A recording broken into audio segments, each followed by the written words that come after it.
Picture this. It is 1932. The Great Depression has swallowed the South whole.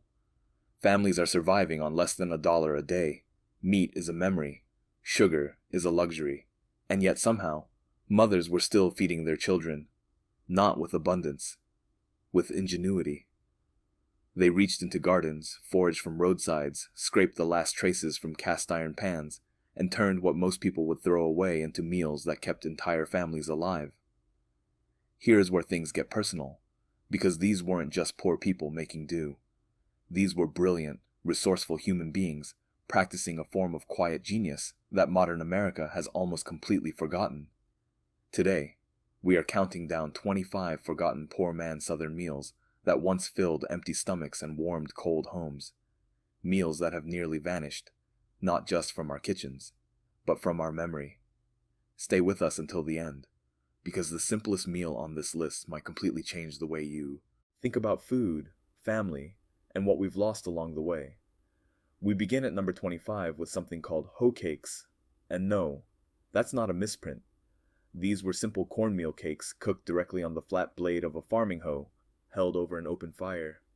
Cornmeal, water, salt. That's it. The real genius was in the simplicity. No oven, no pan, no equipment beyond what a field worker already carried.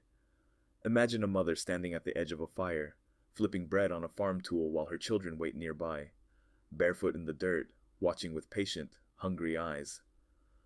Number 24 is one that grandparents across the South still talk about with a softness in their voice: milk and cornbread. Leftover cornbread crumbled into a glass of cold buttermilk. That was supper. Translation: when there was nothing left to cook, you combined yesterday's bread with whatever was in the icebox and called it a meal. It sounds humble, but to a tired farming family at the end of a 16-hour day, that cold, creamy bowl was pure comfort. Number 23, tomato gravy. A thin, silky gravy made from canned tomatoes. A spoon of fat and just enough flour to hold it together, poured over hot biscuits or a mound of plain rice. This was the Depression-era answer to meat-based gravy. Meatless, but deeply flavorful. The smell of those tomatoes simmering in a cast-iron skillet meant dinner was coming, even if there was nothing else in the house. And get this, number 22 was called a fatback sandwich. Fried salted pork fat, laid between two slices of bread. Workers wrapped these in cloth and carried them into cotton fields, tobacco rows, and lumber yards. Heavy, greasy, and absolutely sustaining. We lost something when we stopped understanding that food didn't need to be delicate. It needed to keep you standing. Number 21 sends us to the roadsides and creek banks of Appalachia. Poke salad. Wild pokeweed greens, foraged for free, boiled not once but 2 or 3 times to draw out the natural toxins, then fried soft in pork fat. Your grandmother knew this without ever reading a recipe. The knowledge of which plants were safe, how long to boil them, when to pick them. It passed from hands to hands, generation to generation, and when that chain broke, the dish disappeared with it. Number 20 moved from survival to something almost sweet: syrup bread. Plain bread soaked in dark cane molasses or sorghum syrup. Children in 1930s farmhouses considered this dessert. Not cake, not candy, just bread and syrup. And it was enough to make a hard day feel a little softer. But here's where it gets truly poignant. Numbers 19 through 15 reveal something about the Southern relationship with the whole animal. Liver mush was a loaf made from pig liver, cornmeal, and spices, sliced thin and fried in a skillet before sunrise. Cornmeal mush was boiled the night before, left to set, then sliced and fried crispy the next morning. Red-eye gravy, the sharp, almost shocking combination of ham drippings and black coffee, was poured over biscuits at dawn. And chicken neck soup simmered all day on the back of the stove, filling a small wooden house with a warmth that cost almost nothing to make. The real genius was in what these families understood instinctively. That flavor lives in the places we've been taught to discard. Here's where things get personal. We now waste somewhere between 30 and 40% of all the food produced in this country. Back then, waste wasn't just inefficient, it was a moral failure. Every scrap had a second life. Every bone became broth. Every leftover became tomorrow's breakfast. What looks strange to us now An onion sandwich, coffee-soaked bread, syrup on plain biscuits, wasn't poverty thinking. It was systems thinking. A discipline of care and attention that we quietly abandoned the moment convenience became available. So before we continue, tell us in the comments, which of these meals would you actually try? And if this kind of forgotten history moves you the way it moves us, take a second to like this video and subscribe. It genuinely helps us keep these stories alive. Number 14 is the onion sandwich. Raw onion slices between two pieces of bread, sometimes with a smear of mustard, wrapped in wax paper and carried to school. Sharp, pungent, and absolutely filling. Number 13 still sparks arguments at Southern kitchen tables to this day. The peanut butter and mayonnaise sandwich. Creamy, salty, dense with calories. Strange to some, beloved by others. Translation: when you needed energy and had almost nothing, you combined what was in the cabinet and made it work. Number 12, fried bologna. Thick slices laid in a hot pan, edges curling up like little crowns, the fat sizzling and popping. Children watched from across the kitchen, waiting. It was cheap. It was hot. It was dinner. Number 11 reminds us of something almost painfully wise: pot liquor soup. The dark, nutrient-rich liquid left behind after a pot of collard greens had been boiling for hours. Most people today pour it straight down the drain.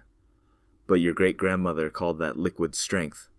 She drank it like broth, or soaked her cornbread in it, and she was right.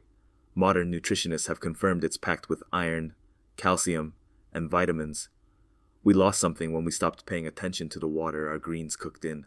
Numbers 10 through 6 move through corn dodgers, small fried cornmeal dumplings carried in pockets during long workdays, collard greens slow-cooked all afternoon with a piece of salted fatback, salt pork and beans simmered over a low fire until the beans nearly dissolved, apple stack cake layered with sweetened dried apples for weddings and celebrations, and scrapple, a dense loaf of pork scraps and cornmeal, fried into crispy slices that fed a family from a single butchering day. And get this, none of these required a recipe card. They lived in hands and instincts passed quietly from one generation to the next. There is a story we tell ourselves, that progress always means improvement, that newer is better, that what we left behind deserved to be left. But look closer at these meals. They weren't just about stretching a dollar. They were rituals of togetherness. Families cooked over the same fire. They foraged the same hillsides. They crumbled bread into the same bowl and passed it around the table without ceremony or complaint. Today, we have more food than any civilization in human history, and we eat alone more often than ever before. We lost something when the meal stopped being an event and became just a transaction. If this made you pause, if it stirred something in you, please hit like. And tell us, what is one simple meal from your childhood you will never forget? Number 4, molasses baked beans, sweet and slow and deeply filling. Number 3, the turnip green sandwich, cooked greens layered between bread, pure practical resourcefulness dressed up as lunch. Number 2, fried cornbread crumbles, leftover cornbread dropped into hot grease and fried until golden and crackling, because there was no such thing as throwing food away. And number 1, sugar water, plain water stirred with a spoon of sugar or a pour of molasses, given to children as a treat on hot afternoons. A rare sweetness in a life that didn't offer much of it. Translation: joy doesn't require abundance, it just requires attention. These 25 meals were never featured in cookbooks. They never appeared in restaurants. No one photographed them for a magazine. They existed quietly, in farmhouse kitchens and tenant shacks and creekside campsites, made by people whose names history mostly forgot. But here is where it gets truly meaningful. Those meals kept people alive. They raised children who grew up to build the country you live in today. They were made with calloused hands and patient hearts, by people who understood that caring for your family means using everything you have, wasting nothing, and finding dignity in simplicity. The next time you scrape good food into a trash can, pause for just a moment, because somewhere in your memory, even if it's not your memory, there is a mother standing at a fire, flipping cornmeal on a hoe blade, feeding her children with almost nothing, and doing it with love. That is the legacy these meals carry, and it deserves to be remembered. Hit subscribe for more lost American memories and the forgotten wisdom of the people who built everything we have.